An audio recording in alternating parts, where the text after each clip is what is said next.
Does Blitz really help?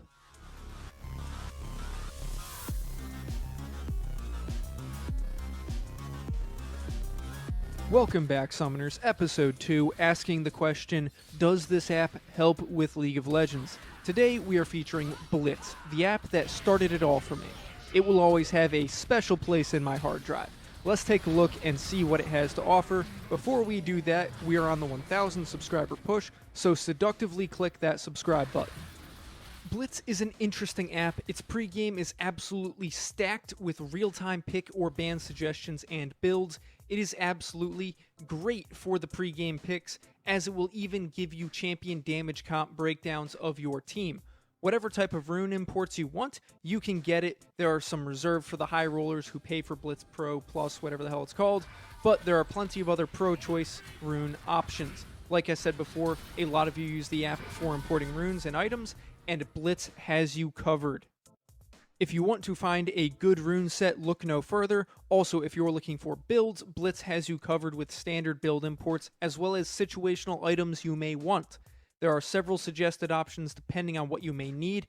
It does not specify what situation you may need a certain item for, so Blitz does require you to think a little bit.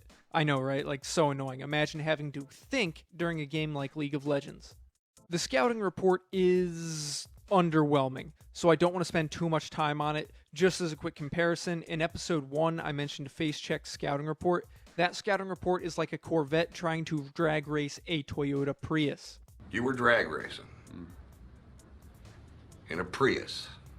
Blitz has some room to improve. These aren't exactly accurate either. After all, I'm a Vi one-trick pony, but it claims I am rusty with Vi. That makes sense. Tell me more about things you don't know.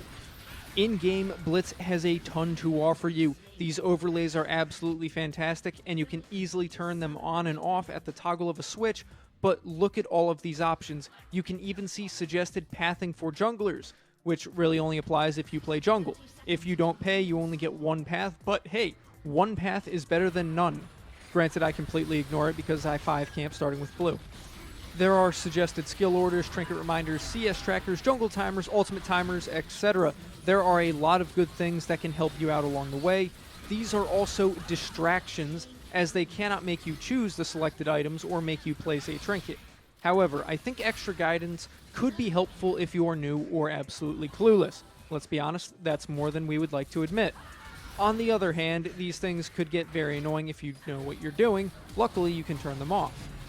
Whatever you decide when it comes to these overlays, no worries. They certainly will not get in your way. I give major props to the Blitz team for this. These overlays blend seamlessly into the game. It's almost as if they are a part of the game itself.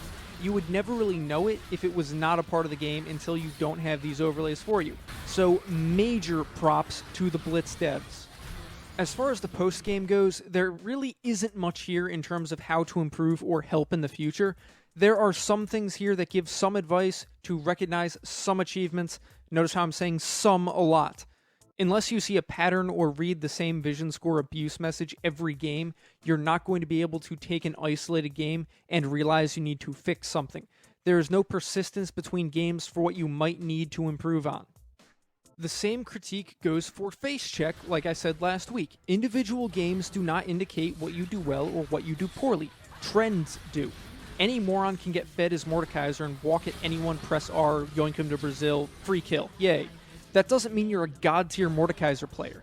Anyone can also get bullied out of lane until they want to flip their desk. Those games are outliers, do not indicate how well we play the game. A better example of this would be my win rates with Vi versus my win rates with Kayn. Clearly I'm a better Vi player, and I have the sample size to prove it. That doesn't mean that if I go 9-0 with Kayn and then 0-9 with Vi means I'm a better Kayn player. Absolutely not. A 56% win rate versus a 47% win rate clearly indicate I am a much better Vi player than I am Kayn player.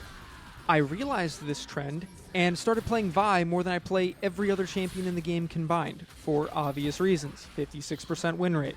Let's get back to if Blitz can really help you or not. My general thoughts are no. Blitz does a lot of cool things, but nothing makes it stand out enough to where you will be able to use this feature and you will instantly become better at the game.